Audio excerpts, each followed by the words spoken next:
జూబ్లీహిల్స్ ఉప ఎన్నికలు కాంగ్రెస్ అభ్యర్థిగా నవీన్ యాదవ్ ఆమోదం తెలుపుతూ ఏఐసిసి ప్రకటన. విద్యార్థి దశ నుంచే రాజకీయాల నవీన్ నవ యువ నిర్మాణ్ పేరుతో స్వచ్ఛంద సంస్థ యువతకు ఉపాధి శిక్షణ కార్యక్రమాలు అంటూ చూస్తా ఉన్నాం. సో ఇక్కడ నవీన్ యాదవ్ గురించి ఒక ప్రొఫైల్ కూడా మనకు రావడం జరిగింది. సో ఆయన ప్రొఫైల్ ఏంటి అనేది మనం ఒకసారి అన్ని తెలుసుకునేటువంటి ఒక ప్రయత్నం అయితే చేద్దాం. సో జూబ్లీహిల్స్ కాంగ్రెస్ పార్టీ అభ్యర్థిగా నవీన్ యాదవ్ పేరును నిన్న రాత్రి ఏఐసిసి అనౌన్స్ చేయడం జరిగింది అఫీషియల్ గా. సో ఎప్పటి నుంచో కూడా మేము చెప్తాం నవీన్ యాదవ్కే టికెట్ వచ్చేటువంటి అవకాశాలు చాలా బలంగా ఉన్నాయని చెప్తున్నాం. ఎందుకంటే అక్కడ 2014లో కావచ్చు 2018లో కావచ్చు పోటీ చేసి తన యొక్క ప్రభావం చూపించింది అనేది చాలా స్పష్టంగా మనం చెప్పగలిగినాం. సో ఇప్పుడు ఆయనకు టికెట్ వస్తే ఆయన గెలుపు నల్లేరు మీద నడికే అవుతుంది అనేది చాలా స్పష్టంగా చెప్తా ఉన్నాం. కానీ బీఆర్ఎస్ పార్టీ ఓడిపోతుందని తెలుసుకొని దిగజారి నవీన్ యాదవ్ మీద వాళ్ళ కుటుంబం మీద చాలా పెద్ద ఎత్తున ఒక దిగజారి వీడియోలు చేసేట ప్రయత్నం చేస్తూ ఉంది. ప్రజల్లో ఒక రకమైన ప్రయత్నం చేసే ప్రయత్నిస్తుంది ఇప్పటికీ. సో నవీన్ యాదవ్ ఇప్పుడు ఏంటి అంటే కేవలం ఆయన మెజారిటీ కోసమే 100% గెలుపు ఖాయమైపోయింది. అందులో నో డౌట్. ఆయన ఆల్రెడీ అనుకున్నటువంటి చరిష్మాతోటి 100% గెలుపు ఖాయం కాంగ్రెస్ది. కానీ అక్కడ మెజారిటీ కోసమే ఆయన ప్రయత్నాలు తప్ప ఏది కనబడతలేదు, చాలా స్పష్టంగా అర్థమవుతుంది. సో ఆయన ప్రొఫైల్ ఒకసారి చూడండి. నవీన్ యాదవ్ బీఆర్ కంటూ చూస్తాను. డేట్ ఆఫ్ బర్త్ వచ్చేసి 22/11/1983, 41 సంవత్సరాలు. ఫాదర్ నేమ్ వచ్చేసి చిన్న శ్రీశైలం యాదవ్, హైదరాబాదు. ఎడ్యుకేషన్ వచ్చేసి బ్యాచిలర్ డిగ్రీను architect from CSIIT Begumpet Hyderabad అంటూ చూస్తున్నాం. సో ఆయన ఎక్కడ పనిచేసిందంటే president for state Yadava student wing, president of Telangana throwball association, founder and president of NGO Nava Yuva Nirman అంటూ చూస్తున్నాం. సో 3 ఆర్గనైజేషన్లో చాలా కీలకంగా పనిచేసిండు. పొలిటికల్ కెరీర్లో చూసినట్లయితే contested MLA from Jubilee Hills constituency in 2014 MIM నుంచి పోటీచిండు. అదేవిధంగా 2018లో ఇండిపెండెంట్ గా పోటీ చేసి 2023లో కాంగ్రెస్ పార్టీలో జాయిన్ అయ్యిండు అనేది చాలా స్పష్టంగా తెలుస్తోంది. అదేవిధంగా 2023లో కాంగ్రెస్ పార్టీలో జాయిన్ అయ్యి జూబ్లీహిల్స్ ఇన్ఛార్జ్ గా అజరుద్దీన్ గెలవడానికి ప్రయత్నాలు చేసిండు. కానీ అజరుద్దీన్ ఓడిపోవడం జరిగింది. సో ఆయన మొబైల్ నెంబరు ఇవన్నీ కూడా కనబడతా ఉన్నాయి. సో ఇక్కడ చూడండి. After graduating from CSIIT in Begumpet I devoted all my time to public service and I founded Nava Yuva Nirman, a charitable organization that provides financial aid to meritorious children from poor backgrounds. Additionally, my endeavors include so many charitable works అంటూ చూస్తా ఉన్నాం. So ఆయన నవ యువ నిర్మాణ్ పేరిట ఎప్పుడు తన యొక్క graduation అయిపోయిన వెంటనే ఒక ఎన్జిఓను స్థాపించి ఇక్కడ ఉన్నటువంటి పూర్ చిల్డ్రన్కి అంటే మెరిట్ ఉన్నటువంటి పూర్ చిల్డ్రన్ కూడా ఆర్థికంగా అన్ని రకాలుగా హెల్ప్ చేసినట్టుగా చెప్తా ఉన్నారు. సో అదేవిధంగా provided full financial support for 500 individual aspiring to become teachers and endeavor that resulted in 50 successful appointments as teachers in United Andhra Pradesh అంటూ చూస్తాం. సో తెలంగాణ రాకముందే ఈయన అప్పుడు వచ్చినటువంటి డిఎస్సి నోటిఫికేషన్లో భాగంగా దాదాపు 500 మందికి ఫ్రీ ట్రైనింగ్, ఆ డిఎస్సి ఎగ్జామ్ సంబంధించిన ఫ్రీ ట్రైనింగ్ ఇప్పించడం జరిగింది. దానిలో 50 మంది టీచర్లు అంటే ఎంపిక కావడం జరిగింది.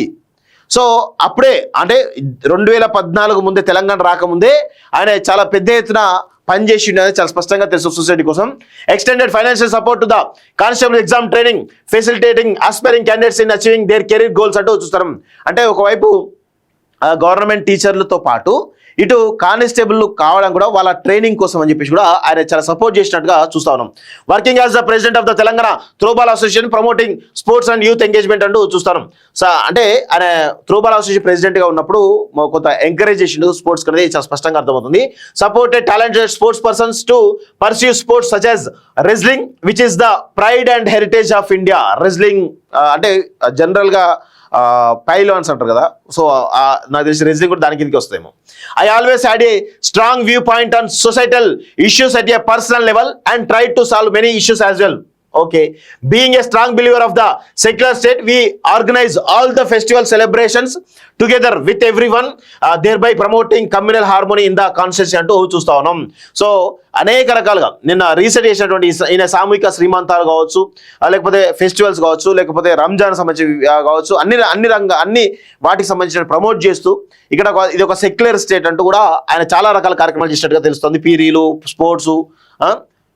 అదేవిధంగా my father journey since 1978 and good will through the odds and ups downs in his political career left a deep impression on me, igniting my desire to serve the people and take his legacy forward. After completing my BR in 2007. Thus, I began my foray into public life through various initiatives అంటూ చూస్తాం.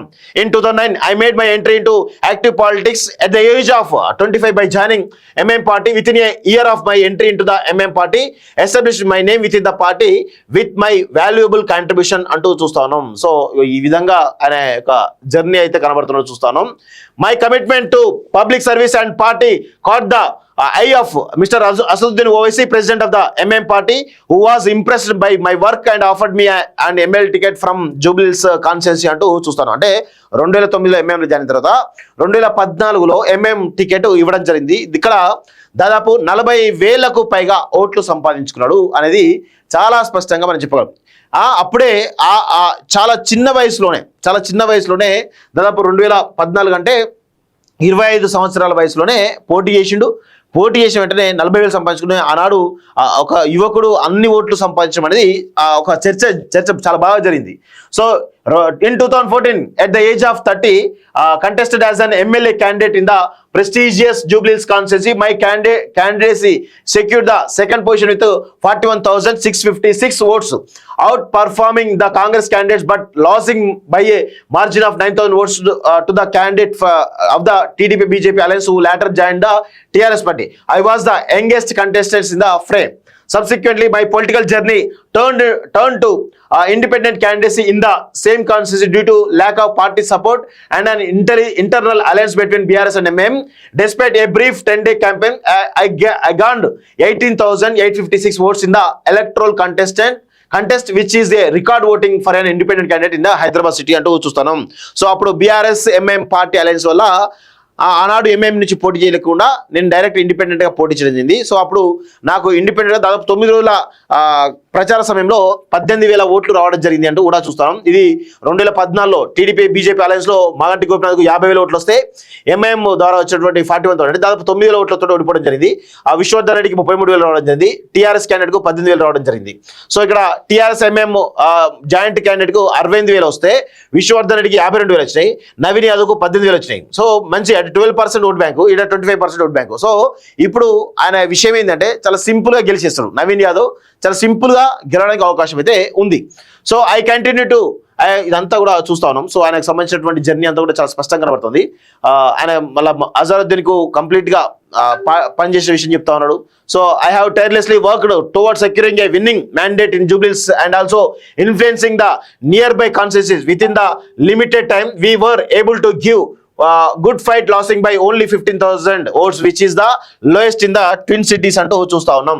So I am always in the public eye in Twin Cities and we have loyal followers who believe in our heritage and my devotion to them. In my position is as a people's leader, I can impact the party in a significant manner, garnering significant votes in the Twin Cities by influencing the Yadav community in both Telugu states film fraternity అంటూ చూస్తాం. So ఈ విధంగా నవీన్ యాదవ్ గురించి profile అయితే చాలా అద్భుతంగా అయితే ఉన్నట్టు తెలుస్తూ ఉంది. సో ఈయన గత దాదాపు ఇప్పుడైంది 2009 నుంచి ఇప్పటివరకు అంటే దాదాపు 16-17